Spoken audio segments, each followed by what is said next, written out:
That's the sermon. Should be another one there for the Bible class.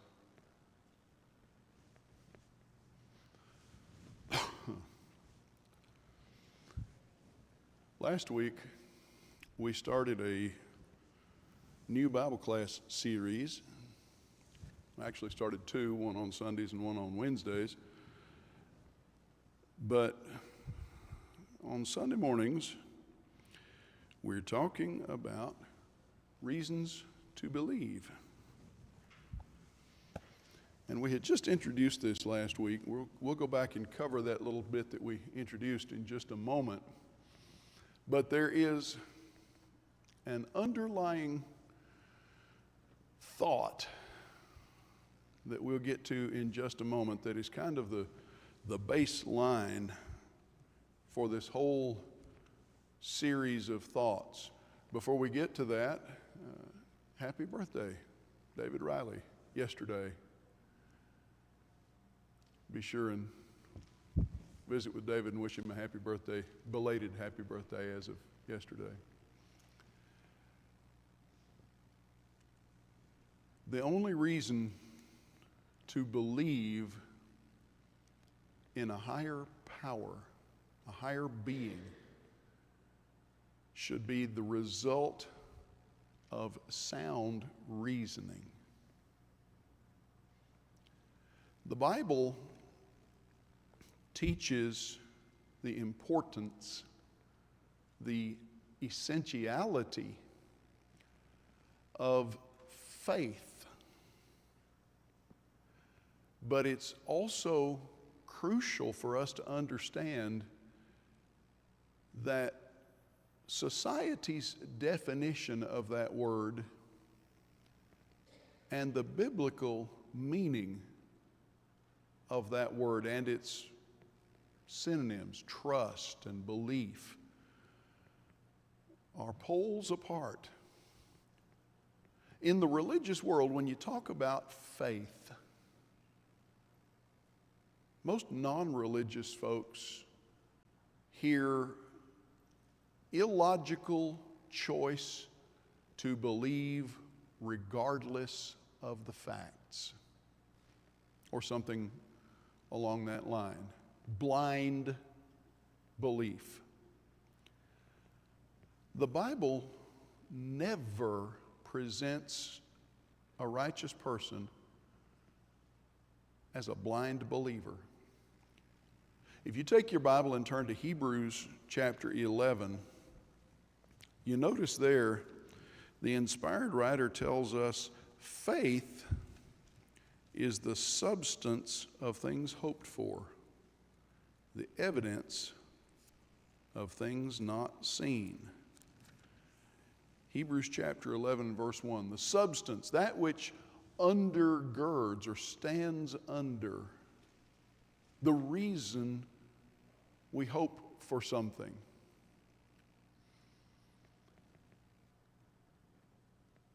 You hope for something because you have a basis for that hope. If there's no basis for it, it's not hope. It's just a wish. That's what most of our society sees or thinks of or imagines when they hear the word faith. And yet, in every case, the faithful, when we see them in the pages of Scripture, believe because there's a reason. There's evidence to back up that belief. Now let me ask you a question. Who built your house? Had a painter out a couple of months ago to paint the outside of our house. It was way past due and it looks much better now. I'm very, very pleased with the result. But the young man, the son of the owner of the company, the young man who did most of the actual painting work, had been in that neighborhood before, and he's lived here most of his life, and he was very familiar with the various contractors that actually built the houses in my neighborhood. And he looked at my house and said, "Oh, your house is a so-and-so house." And he named a construction company. And I said, "Really? I didn't know that. I didn't know who the builder was. Obviously, somebody built it. But I didn't know who the contractor was. Who built your house?" In the back parking lot is a fifth-wheel trailer. Now, you noticed all the vans and extra cars and the trucks and trailers out back when you came in. NBC is actually using a few little parts of our parking lot for something today. They called, they asked, they received permission from the elders, and they promised that they would stay out of our way. So they'll stay out of ours, we'll stay out of theirs. But back there is a fifth-wheel travel trailer. It was built by the Newmar Corporation in Indiana in 2006. I know who the builder is. I've communicated with the builder. I actually had to order a part for it. And to my surprise, amazement, and delight, they had the part that I needed. Who built your house? Does every house have a builder? There are no houses that just are. Are they?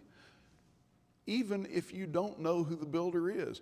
Now, in 1970, Clifford H. Gully contracted with my father to build a house.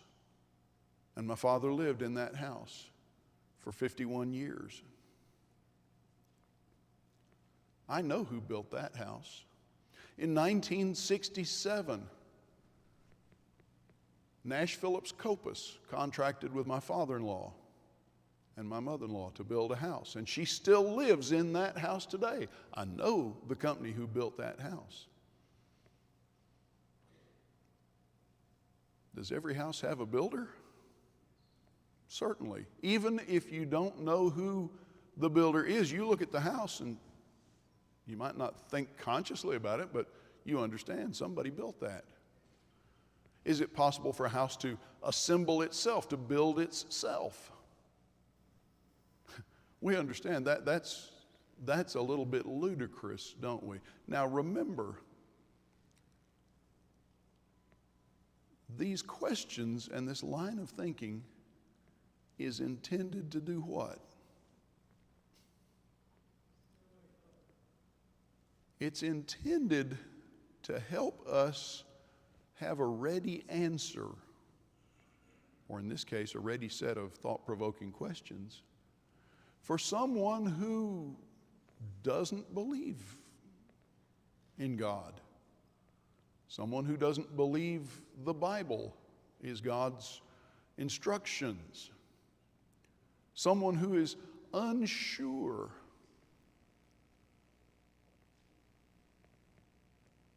Is it possible for a house to build itself? We get that. That doesn't make sense. Could a baby build a house? Now that seems like a foolish question, doesn't it? Brother Paul, you have a handsome little grandson about this big, baby of the family at the moment. Could that youngster build a house? Maybe out of blocks. Would it be absurd to suggest that an infant could actually construct a house? And if it is, why is it? Why would that be ridiculous to make a suggestion like that? Ray, you have a new grandson. Could that little fella build a house? He might tear one down. But could he build one? No. Why not? Okay. Doesn't possess the knowledge. What else does a baby not possess? Physical strength. What else does a baby not possess? Say again? Oh, babies have very intense focus for about that long, but you're right. the stick-to-itiveness, shall we say, the perseverance to see it through. What else does a baby not possess? Skill. There you go. How about resources? All of those things must combine to make the house possible. Can a house just appear out of nothing? We've all heard or watched the story of Aladdin and the genie at some point, whether it's as little children or maybe with our little grandchildren. And of course, Aladdin makes his wishes and the genie does what he wants. Can a house appear just poof out of nothing? You know the answer to that. Everybody knows the answer to that. Is it possible that a house has always existed? That there's just no time when the house wasn't there?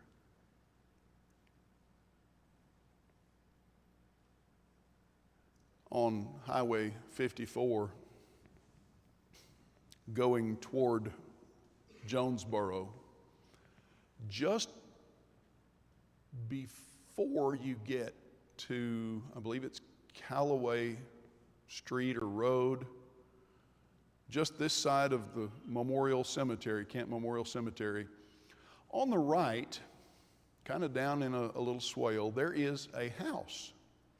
And I noticed the other day that someone evidently has purchased the house and begun to finish it, or at least put a good bit of work into it, because it's been painted. It's now white. When we moved here 12 years ago, it was just bare sheathing, half finished, just a dried-in structure. And it stayed that way until this year. When I was growing up, about 3 blocks from where my folks, about half a mile from where my folks built their house, there was a farm across the county road. And there was the old farmhouse there, and about 50 yards away on the same property was the shell of what should have been a beautiful new house. But the old farmer started building it for his wife and family, and he was going to build it himself as he could cash flow it. And he got the foundation laid and got the roof on and the walls up, and there it sat. He ran out of time, he ran out of money to continue, and eventually he ran out of health. And when the old gentleman finally passed away, the weather-beaten, ramshackle shell of that old house still stood there. He never got to live in it.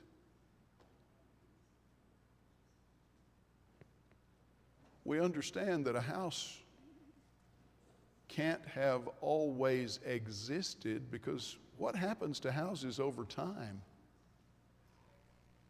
They decay. They weather. They require maintenance.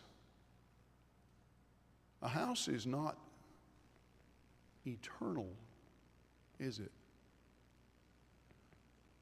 Could a baby build a house? No. Why not? Well, doesn't the builder of a house need to have ability, power, knowledge, understanding that a house does not possess?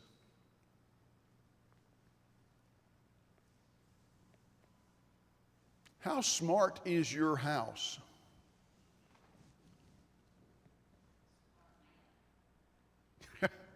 Sally says she has a smart lamp. What, do you talk to it or do you touch it? Oh, okay. It's one of those networked lamps.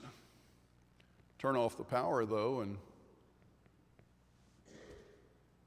no lamp. The house is only as smart as the designer. Oh, okay. So somebody that's smarter than the house must have built it. So here's where this goes. If we understand in the natural world around us that a house requires a builder, it didn't just spring into existence on its own, and a baby didn't build it, and it hasn't just always been. Is it possible? And would it be logical?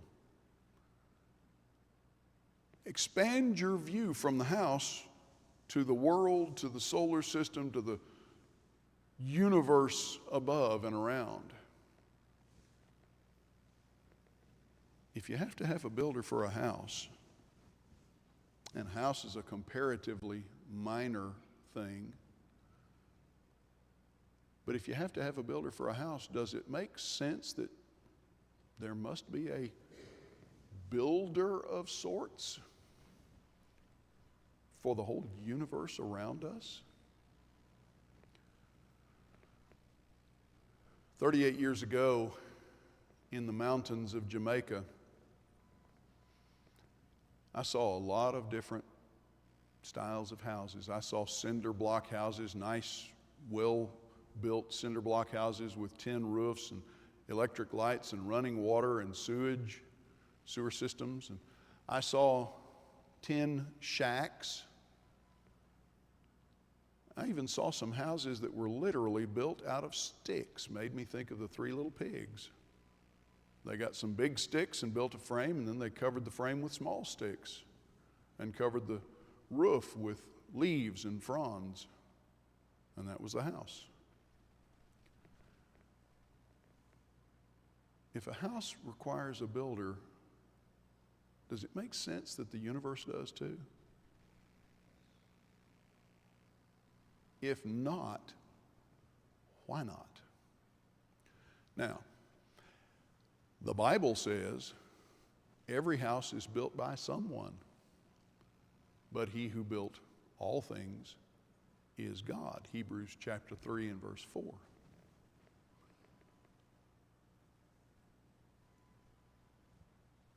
A study like this requires three things. This is what we talked about last week. A conversation like this with a friend that is unsure what to believe or even if they should believe in God requires three things. It requires an open mind. You know, somebody who has already made up their mind, determined, I have decided that God does not exist. I have decided that the universe has just always been here. I don't have to explain why. That's what I think. Okay, that's what you choose to think. You've made up your mind. Your mind is not open on the subject. But to have this conversation, it takes an open mind. And it takes an open mind on both sides. Why should anyone believe anything?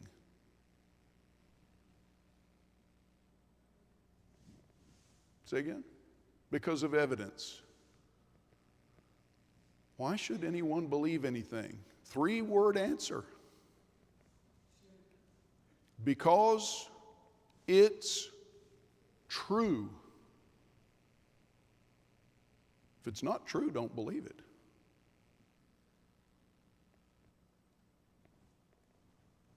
You should believe because it's true. A Christian should believe in God because it's been demonstrated to be true. Not blind belief, informed belief. Having this conversation with someone requires an open mind.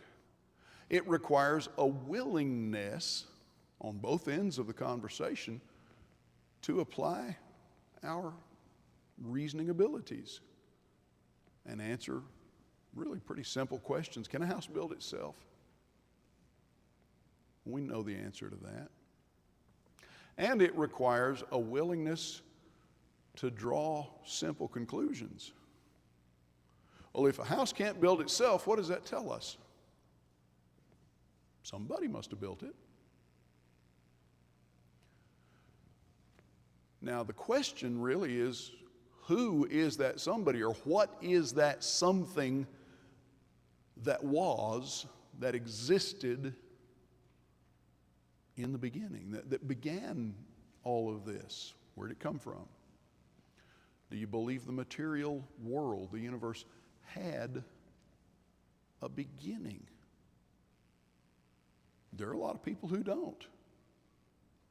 And if we talk about this with friends, neighbors, family members, we'll encounter some of those folks that just assume this has always been.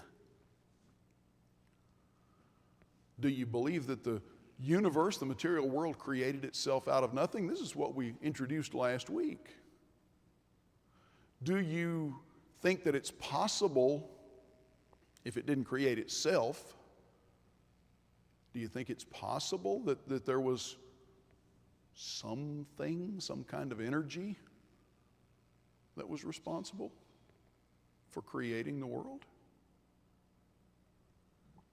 If there was, what do you call it?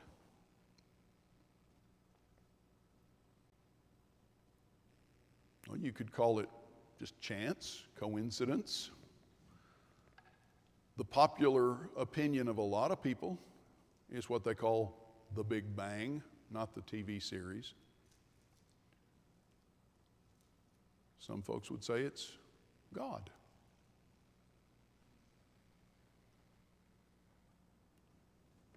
If the universe had a beginning, who began it?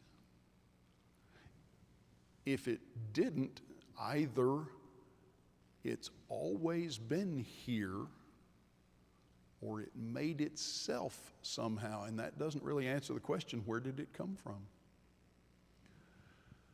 The Bible says, in the beginning, God created the heavens and the earth. That's Genesis chapter 1, verse 1.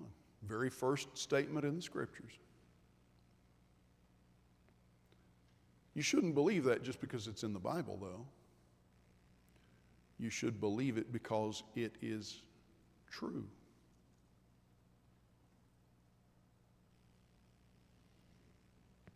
Let's talk about cause and effect for a minute. You know about cause and effect. If you climb up on the roof and jump off, what's going to happen? You're going to hit the ground. Cause and effect. And an umbrella is not going to slow you down enough to make a difference, even if it's open. Every effect must have a sufficient cause, and that means a cause big enough, strong enough, smart enough to produce it.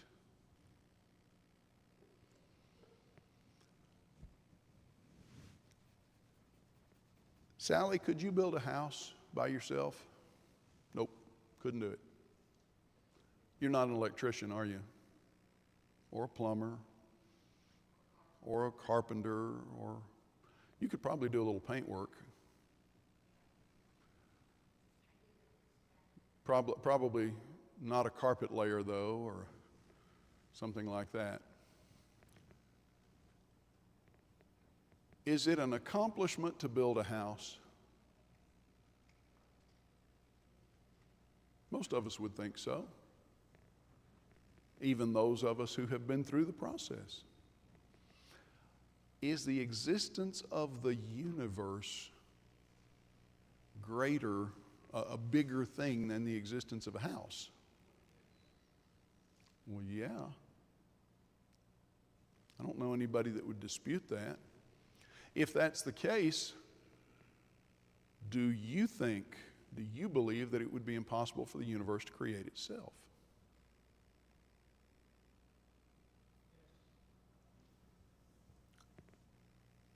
That's one of those questions that, to answer that no, really doesn't make a lot of sense, because it doesn't explain where the universe came from, does it? All right. Would it be impossible for the universe to have just come from nothing on its own?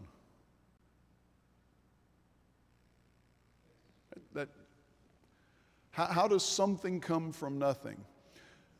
300 plus years ago, there was a theory of spontaneous generation.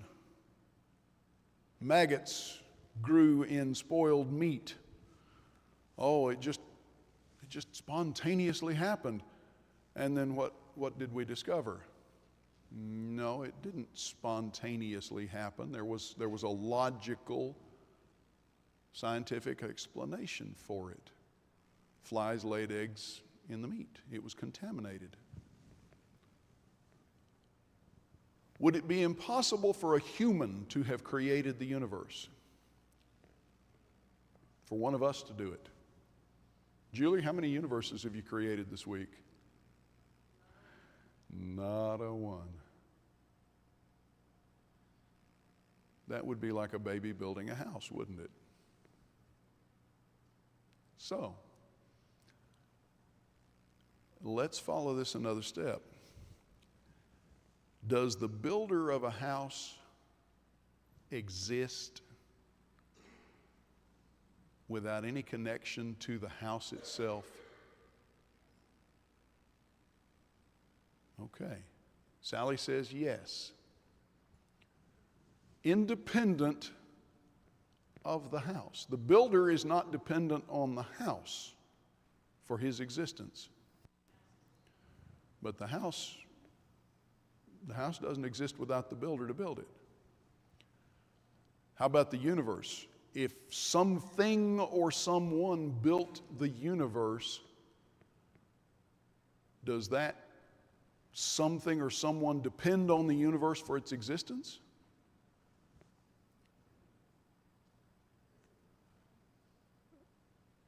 Is that something or someone, the builder of the universe, is it independent of the universe?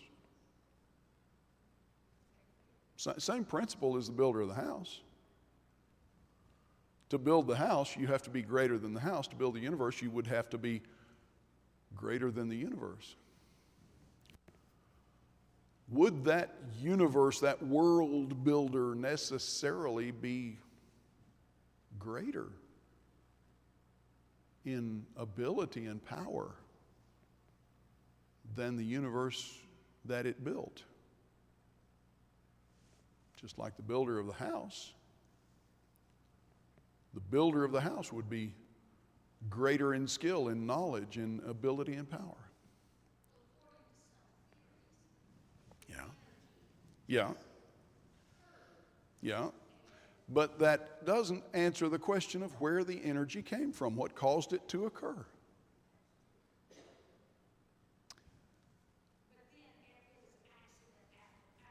But what prompted the accident, and where did the material for the accident come from?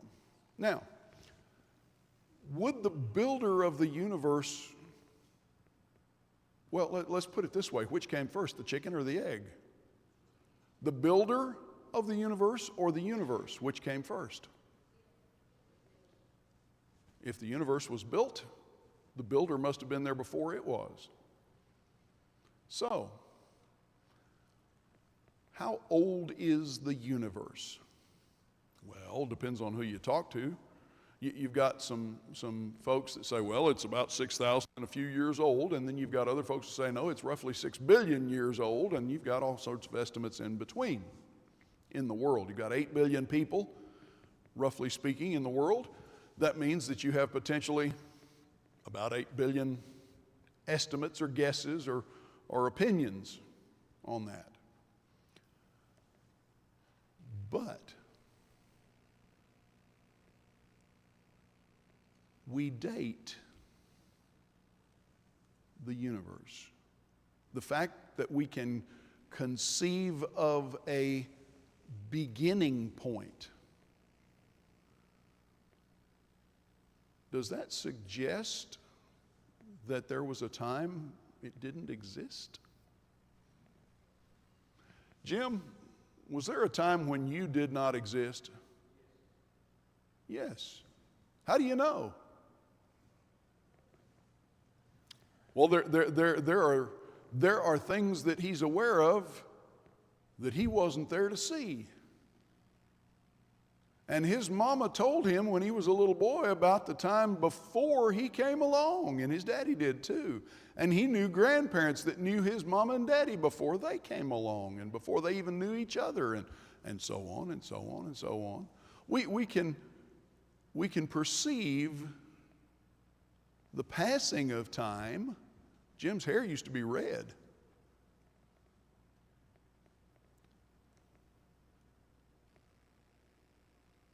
And not only can we perceive the passing of time, we can conceive of, we can imagine the concept of before. And so when we talk about the universe, we talk about the age of the universe, and the whole world argues back and forth about how old it is or isn't, what have you. But the very fact that we can think of such things, that we can imagine such things, implies a time it didn't exist. So, is it possible for material things to be eternal?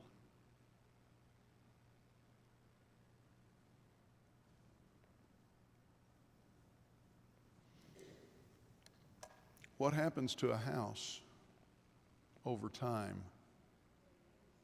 It decays, it deteriorates. I just had my house painted for the first time in 12 years, and it was freshly painted 12 years ago. And you know what it's going to need in another 5, 6, 8, 10, 12 years? It's going to need new paint. It's going to need a new roof. Even if it is lived in gently, it requires maintenance. The carpet in our house was brand new when we bought it 12 years ago. You know what the inside of the house needs now? New floors. And we have not been particularly hard on it, but things wear out. Material things are not eternal.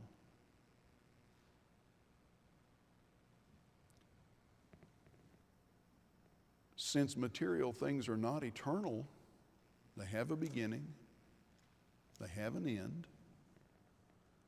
Is it possible for a non-material power of some sort, a mind, a spirit, is it possible that that could be eternal? Hugh says, yes, it is. Okay, if I have a soul, where is it in my body? Show me on an x-ray, or let's do an autopsy on someone who has died and show me the soul. You won't find it, will you? It's not there. It's not a physical part of the body. If we call that power, whatever it is, if we call it God, would it be possible that God is eternal, no beginning, no end, and the one who built everything? I'm not, at this point, this is not, I'm not trying to rule anything out. I'm trying to demonstrate we can think about this logically and non-confrontationally. Open mind, reason, draw simple conclusion. Now, Psalm 19 and verse 1 says about the physical universe, the heavens declare the glory of God, and the firmament demonstrates or displays his handiwork, his ability, his skill. Look out the window, and what do you see? Sky, clouds moving by, maybe the tops of trees swaying in the breeze. Can you see the breeze? No, you can see its effects though, can't you? You see its evidence of its presence. How do you explain all of this? Well, every design implies something. Every design implies a designer.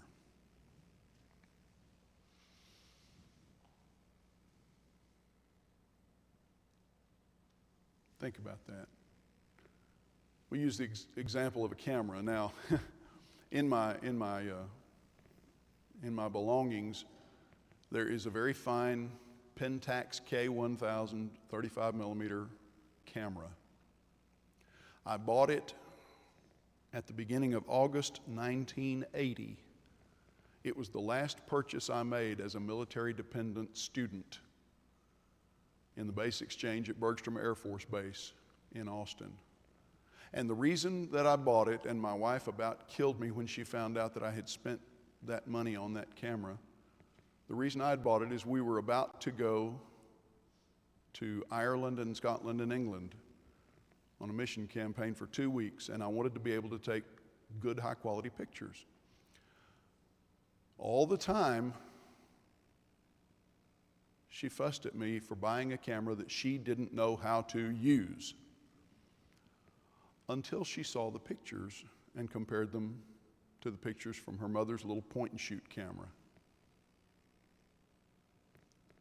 She never complained again. They're that much better. Now, I haven't touched that camera other than to move it around in years. Now, here's my camera. And yours, and yours, and yours. Anybody here still use an actual film camera? When was the last time you actually used a film camera, Hugh? Exactly. About 25 years ago. Clay, you do? Okay.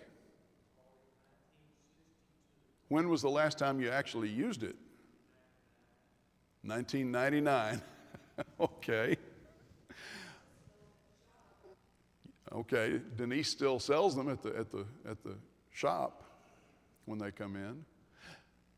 In my father's belongings is a Kodak Retina 35 millimeter camera that dates from about 1950. And I found the receipt for it in his belongings. Not quite. It was about $45. Very fine quality camera. Could a camera build itself?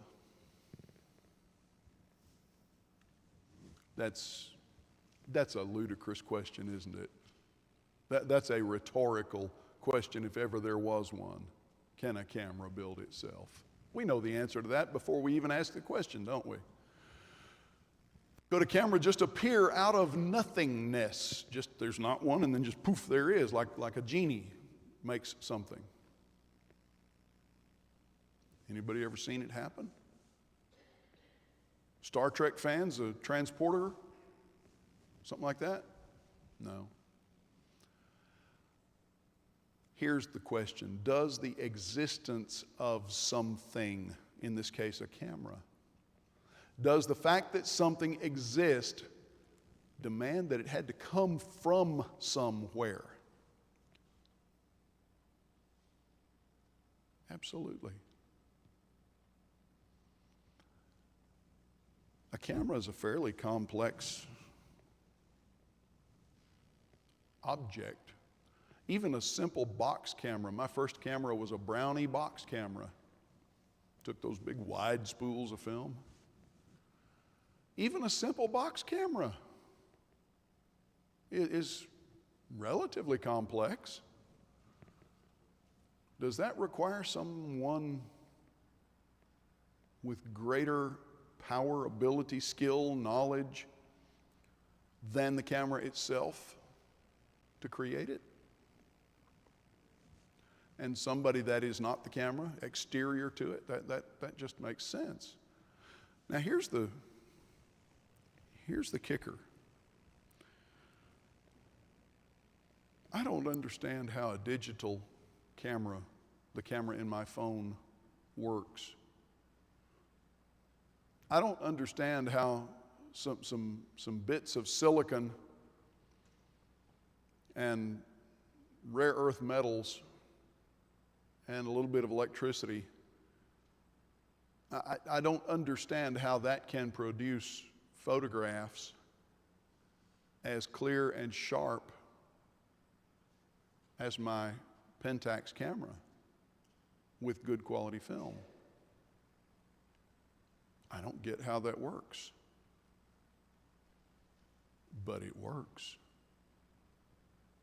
And I've got almost 3,000 pictures stored in my camera, in my phone. Does a camera demonstrate complex design? I'm going to say yes because it's beyond my ability to explain it. I may not be the sharpest knife in the drawer, but I'm not altogether stupid. So, would it be ridiculous to look at a camera and say, oh, this just happened by accident, an explosion in a parts factory? We won't even get to the who built the parts factory and who made the parts and what were they parts for and all that stuff. Just parts factory exploded and the result, poof, a camera. Is that ridiculous? You know it is.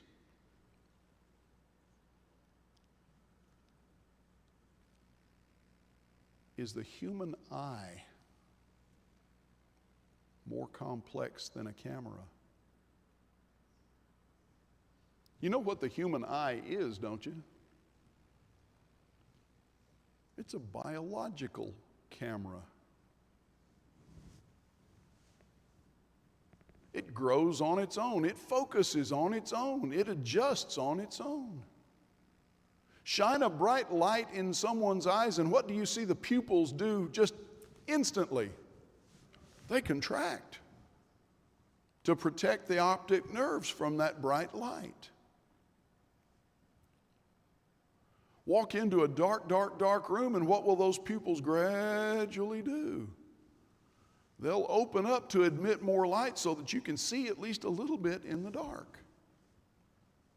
And you have not one but two of them, and what do they do if they work normally? They track together. And when you look at something up close, they zero in, and when you look at something far away, they focus out.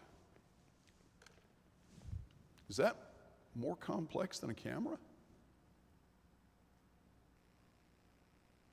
That's more complex than Donna Hagen's high-dollar professional digital camera. All right. And here's about where we'll wind up.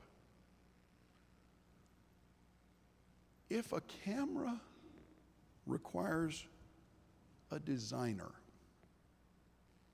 who is greater in understanding than the parts of the camera, who is not part of the camera, how do you explain the biological camera, the human eye?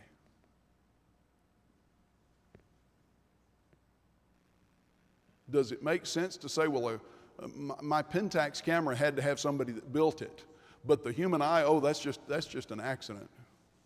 Does that make sense? Human eye is infinitely more complex than any camera ever built. So, here's the summary of it, just in rapid succession. Does a design require a designer? If you can recognize that there's order and a logical character to something, does that say somebody or something must have designed it?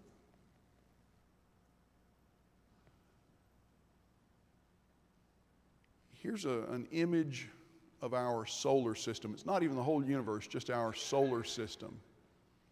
And you can look at the various planets, Mercury, Venus, Earth, Mars, Jupiter, Saturn, etc. And there's an orderliness about it. The gravity of each one interplays with the others. The gravity of our moon contributes to our tidal surges and ebbs and flows. 10,000 miles closer to the sun and we'd all fry. 10,000 miles farther away and we'd all freeze to death.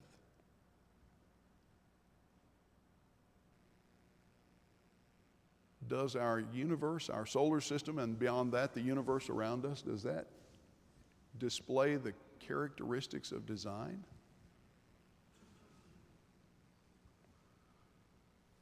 Here's a variation on Da Vinci's Vitruvian sketch of human proportions. Da Vinci's actual picture is a little more explicit than we want to use here, so we'll just use this one. Does the human body demonstrate characteristics of design? There was an episode of the Dick Van Dyke Show, for those of you who are old enough to remember that, many, many years ago, where Dick Van Dyke Rob Petrie had a nightmare that he had no opposable thumbs. He couldn't type, he couldn't play the piano anymore because he had no opposable thumbs. He just had the 4 fingers. Is there evidence of design? Look at your hand.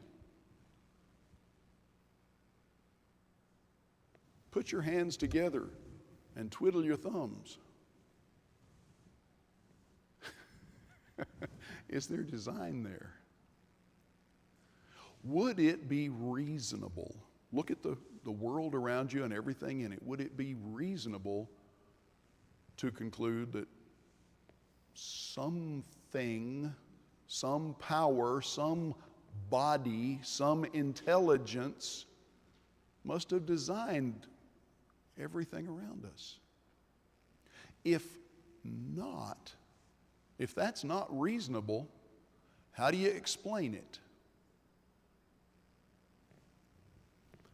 Now, the psalmist writes in Psalm 139, verse 14, I will praise you, for I am fearfully and wonderfully made. Marvelous are your works, and that my soul knows very well. The Bible offers us an explanation for what we see. I'm not saying it's the only explanation people believe. What I am saying is, it makes sense.